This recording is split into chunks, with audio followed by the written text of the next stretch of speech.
Good. Well, welcome everyone. We'll wait for Guy to have a seat.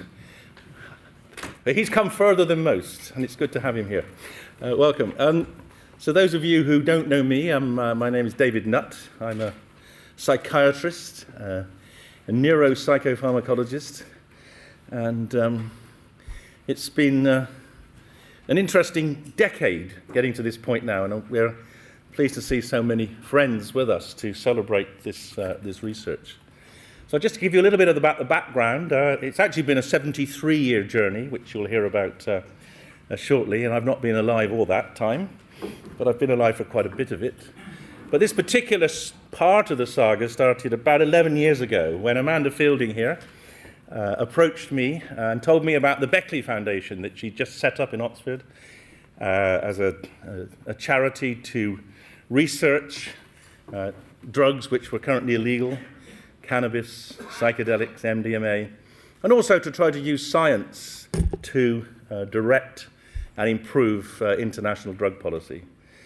And at that time, when she asked if I could work with her, I said, well, it might be slightly challenging because I was, at that time, chair of the technical committee, the scientific committee of the Advisory Council on the Misuse of Drugs.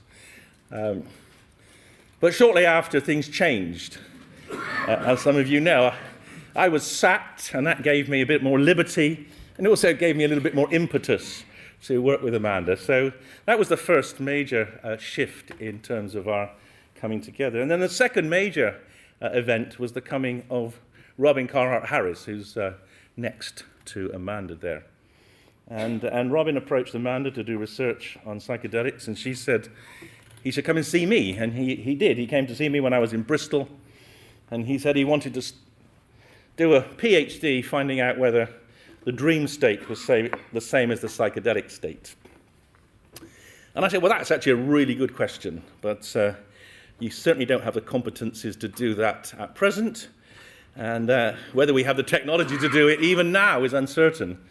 But I'd be interested in helping you pursue this vision if you train properly in science. So he came, he trained as a psychopharmacologist, did actually a really beautiful study showing, I think, clearly that MDMA didn't damage serotonin transmission in the brain. And having earned his spurs, so to speak, he then joined the team of Amanda and myself to work on the question of psychedelics. And as you will hear from his presentation, he's been extremely effective in pursuing this research initiative, which culminates in the first ever brain imaging study with LSD we're going to share with you tonight. So that's the background.